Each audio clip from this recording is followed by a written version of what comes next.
Imagine a 16-year-old student in the year 2050, sitting in a classroom in Nairobi, Jakarta, or Sao Paulo. She opens her world history textbook, flips to the chapter on the early 21st century, and reads a bold question at the top of the page. Which country defined this century, the United States or China? For most of the last 100 years, the answer felt obvious. The 20th century was the American century, Hollywood and Silicon Valley, the dollar, the Pentagon, the internet, and an alliance network that wrapped around the planet. But as we moved into the 21st century, a second story emerged, a once poor, war-torn China rising at breathtaking speed, building cities in a decade, railways in a year, and factories in a month. Commentators began talking about a coming Chinese century. Some predicted that by 2050 the US would be just one power among many, while China sat alone at the top. Most debates about this future stop at a single number, GDP. If China's economy becomes bigger than America's, many people assume the contest is over. The crown simply moves from Washington to Beijing. But history almost never works that way. Britain still ran the world's largest empire long after American GDP passed Britain's. The Soviet Union had more tanks and missiles than anyone else right up until the week it collapsed. Power cannot be reduced to one statistic on a spreadsheet. To understand who might sit on top in 2050, we need a better lens. In this video we'll use 4. Think of power as made up of 4 Ms. Money, the size and structure of the economy, and who controls the world's financial plumbing. Muscles, military reach and the ability to project force. Minds, innovation, talent and technological leadership. Meaning, the story the world believes about who is legitimate, modern, and worth following. By mid-century, China may lead on some of these Ms, the United States on others. The world may not look like a pyramid with a single empire at the top, but like a crowded stage where several big actors keep bumping into each other. So rather than ask, who wins, we're going to ask something harder and more important. What will number 1 even mean in a world this interconnected, and is that still the right question to ask? Let's start with the first M, money. If you pull up a graph of economic growth since 1980, China's line looks like a rocket. In just 4 decades it transformed from a largely rural, low-income country into the world's second-largest economy. Adjusted for purchasing power, what people can actually buy, China has already overtaken the United States. Looking at those numbers in the early 2000s, many forecasters concluded that between 2030 and 2050 China would simply surge past America on every measure and keep pulling away. The future, they said, would be China-centric. But there is a catch. China is experiencing what economists call getting old before getting rich. For decades, the one-child policy shrank the number of young people entering the workforce. That helped lift incomes at first, but now the bill is coming due. China's working-age population has already peaked and is shrinking. By 2050, China will have hundreds of millions of citizens over 60 and far fewer young workers to support them. The demographic shift is dramatic. In 1980, the average Chinese citizen was in their low 20s. By 2050, the median Chinese will be older than the median American. Young workers are the ones who pay taxes, buy homes, and drive consumption. As a society ages, growth tends to slow, social welfare costs explode, and governments must choose between higher taxes, more debt, or painful cuts. The United States faces its own aging challenge as baby boomers retire, but it enjoys 2 big advantages: immigration and the dollar. Unlike China, which is essentially closed to large-scale immigration, the U.S. continues to attract millions of people from around the world. Even with bitter political fights over the border, America remains a magnet for talent and labor, keeping its population younger than most developed countries. Then there is the unique power of the dollar. Whatever you think of U.S. foreign policy, when a crisis hits, a financial panic, a war, even a pandemic, global money still runs to U.S. Treasury bonds, not to Chinese government debt. The dollar is still the main reserve currency, used in most international trade and finance. Oil contracts, container shipping, global banking regulations, all lean heavily on American financial infrastructure. Replacing that system is far harder than simply becoming the world's largest exporter. By 2050, it is very plausible that China will have the world's largest economy by sheer size, especially in Asia and manufacturing. You may buy more goods made by Chinese brands, your local port or power plant may be financed by Chinese banks. At the same time, it is equally plausible that America will still run the core of the financial operating system, the dollar, Wall Street, global payment networks, and many of the most valuable multinational firms. On the money dimension, the future looks less like China replaces the US and more like a great convergence with different strengths, one giant with more production and people, the other with deeper financial markets and a still dominant currency. Now move to the second M, muscles, military power. Today, the starting point is not in doubt. No country projects power around the globe like the United States. It maintains a vast network of bases and alliances, and a navy that can operate in almost any sea. Through NATO, alliances with Japan, South Korea, Australia, and others, the world map of formal military partners is still overwhelmingly blue. China, by contrast, has almost no formal military allies. It has one acknowledged overseas base in Djibouti and perhaps a handful of commercial ports it could use in a crisis. For most of its modern history, the People's Liberation Army was a huge but relatively low-tech ground force focused on defending the homeland. Yet in the past 2 decades, that picture has changed dramatically in East Asia. China has poured resources into modernizing its navy, air force, missiles, and cyber capabilities. It has built what strategists call anti-access/area denial systems, a dense web of missiles, submarines, and aircraft designed to make it extremely costly for U.S. ships and planes to operate close to China's coast. Think of it with a simple metaphor: castle versus coastline. The U.S. castle has long ramparts reaching around the world. Its forces can sail from the Atlantic to the Indian Ocean and back. China's strategy is to make its coastline so heavily armed that any invader would pay an unbearable price to come near. By 2050, if current trends continue, China is likely to be the dominant military power in the seas and skies immediately around it, the South China Sea, the East China Sea, and the Taiwan Strait. In that zone, U.S. forces will have to think carefully before intervening. Every carrier group will be under threat from long-range missiles and advanced submarines. But will China build a global network of bases and allies like America's? That is far less certain. Most countries in Asia have a complicated view of China. They depend on it for trade and investment but remain deeply wary of becoming subordinate to it. Japan, South Korea, Vietnam, the Philippines, India, and others are all strengthening ties with the U.S. or with each other precisely because they fear a world where China is the only security provider. Even in African and Latin American states that welcome Chinese infrastructure, there is little appetite for permanent PLA garrisons. Beijing itself insists it is not trying to become a global policeman.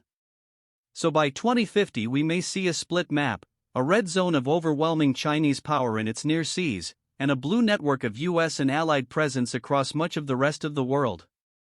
One is the regional giant, the other remains the only state with truly global reach.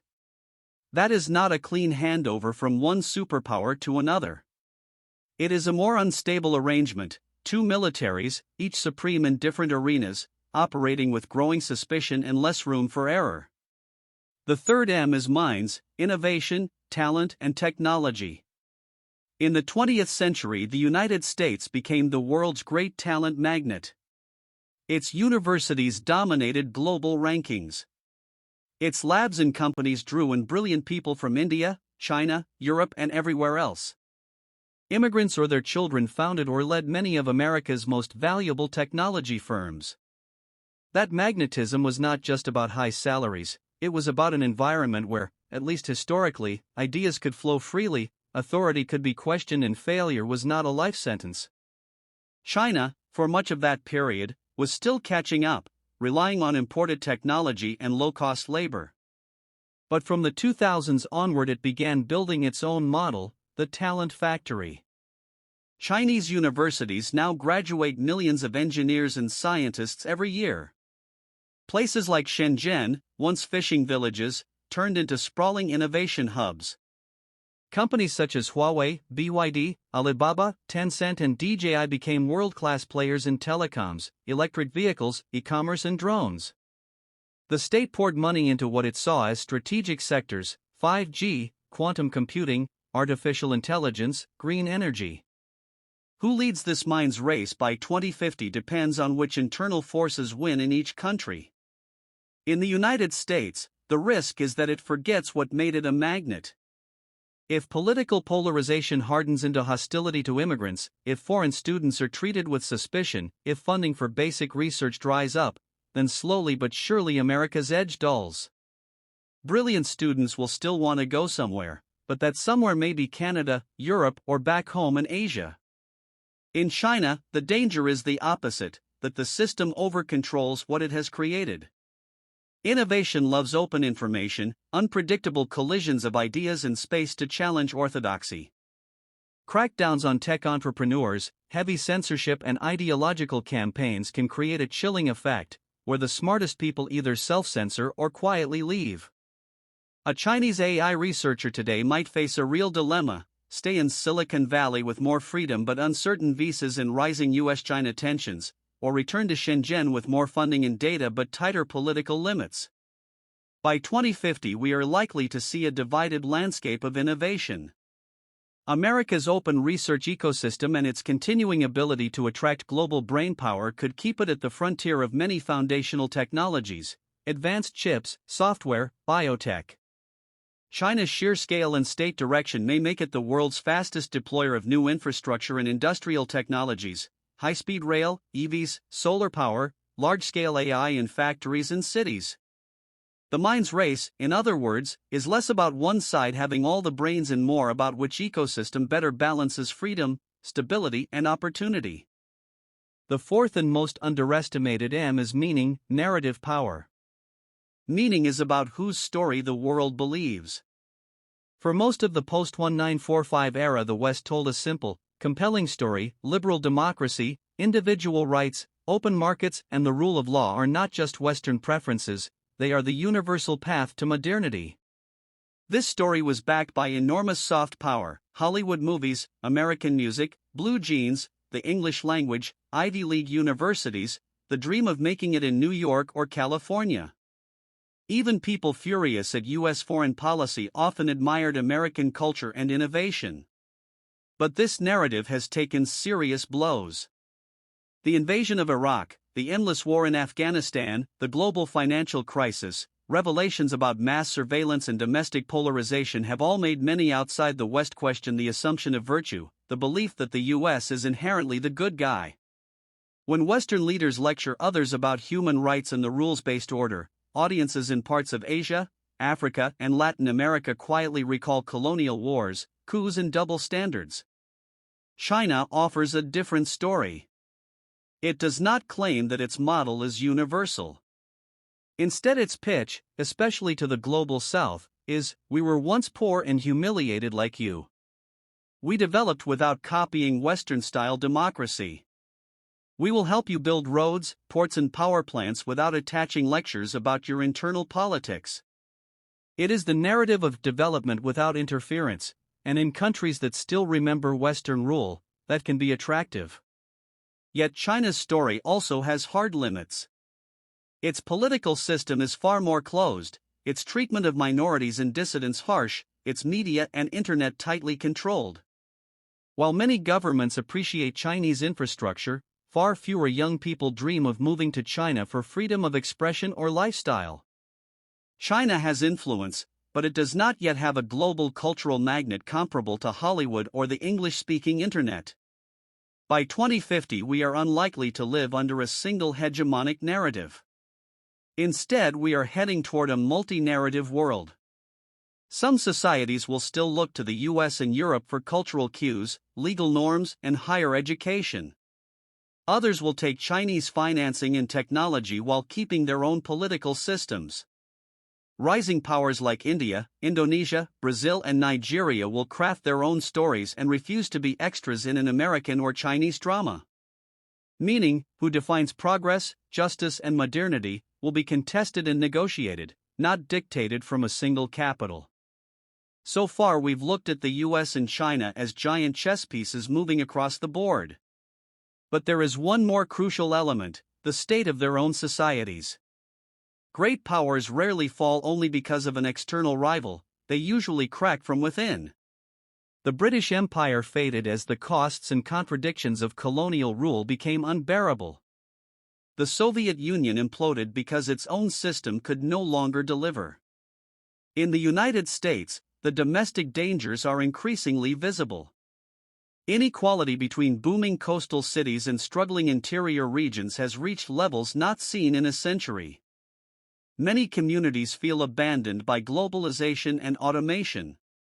Political polarization has turned compromise into a dirty word. Basic decisions on budgets, infrastructure, or climate policy are often paralyzed by partisan warfare. Trust in institutions, Congress, media, even elections themselves, has eroded. Social crises like the opioid epidemic and gun violence reveal deep despair in parts of society. America still has enormous strengths: a dynamic civil society, strong courts, a history of reinvention. But none of those are automatic. If division hardens into permanent dysfunction, the US will struggle to sustain global leadership no matter how strong its military or currency remain. China's fault lines look different but are just as serious.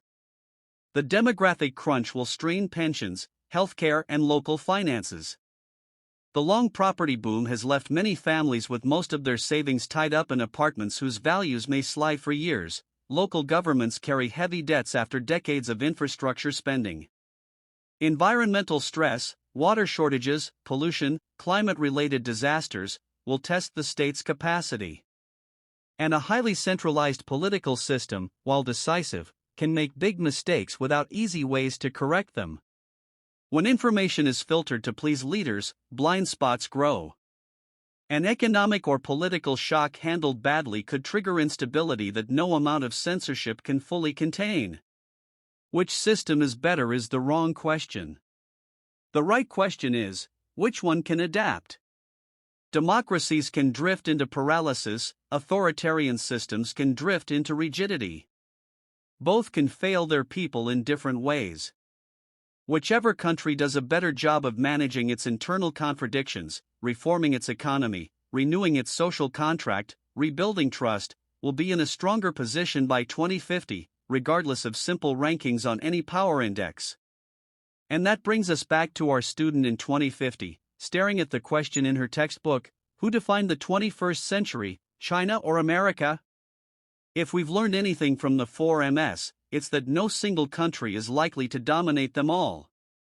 On money, China may well be the largest economy by size, the workshop and key market for much of the world, while the US still runs the central nervous system of global finance. On muscles, China is likely to be the preeminent military power in its own region, while the US remains the only state with credible global reach. On minds, America's open research ecosystem and immigrant magnetism may keep it at the frontier of many technologies, while China's scale and state backing make it the champion of rapid deployment. On meaning, neither side will fully win. Instead, a genuinely plural world of narratives will emerge. In that world, the old obsession with who is number one starts to feel like the wrong exam question. A better question is, can two great powers accept that they live in a world too big, too connected, and too plural for either of them to own outright? If Washington and Beijing cling to a 20th century mindset in a 21st century world, if each believes that its own security requires the other's defeat, then the textbooks of 2050 may remember them not as the shapers of a new order but as rivals who squandered a century on a contest no one could truly win. The future will not belong to one flag. It will belong to those who understand first that, in an age of shared risks and shared opportunities, the only superpower that really matters is the power to compete and to coexist, without burning down the stage we all stand on.